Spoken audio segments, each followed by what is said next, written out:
সদ্য সমাপ্ত লোকসভা নির্বাচনে তৃণমূল কংগ্রেস পদাধিকার কর্মীদের ভূমিকা নিয়ে চলছে অন্তঃতদন্ত।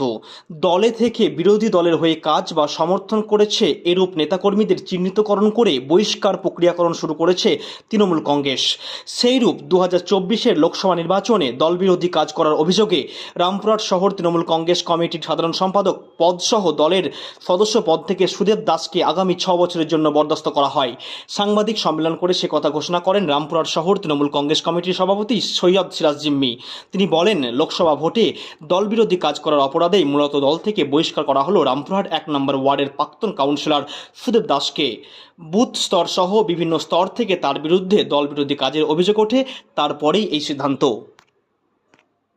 রামপুরহাট শহর তৃণমূল কংগ্রেস কমিটির সভাপতি সৈয়দ সিরাজ জিম্মি কি বলেছেন সাংবাদিক সম্মেলনে শোনাবো আপনাদেরকে। সুদেব দাস থেকে দল থেকে অপসারিত করেছি। উনি যেসব কথা বলছেন এটা নিজেকে বাঁচার জন্য একটা অপপ্রচারের চেষ্টা করছেন, এটার সঙ্গে কোনো সম্পর্কই নেই। এটা জানি না, তো আপনারাই বলছেন বলে শুনলাম যে কি কোথায় কলেজ, কোথায় কি ভোট, তার সঙ্গে এখানে কি সম্পর্ক আছে? তুমি তোমার এলাকায় উনি ভোট করেননি কেন? প্রকাশ্যে ঝান্ডা নিয়ে ভোট করেননি কেন? লোকের বাড়ি বাড়ি যাননি কেন আমাদের দলের প্রার্থীর হয়ে? ওনার তো এর দায়িত্ব ছিল। তো সেটা না করে উনি করলেন অন্য দলের ভোট নিয়ে, এখন বলবেন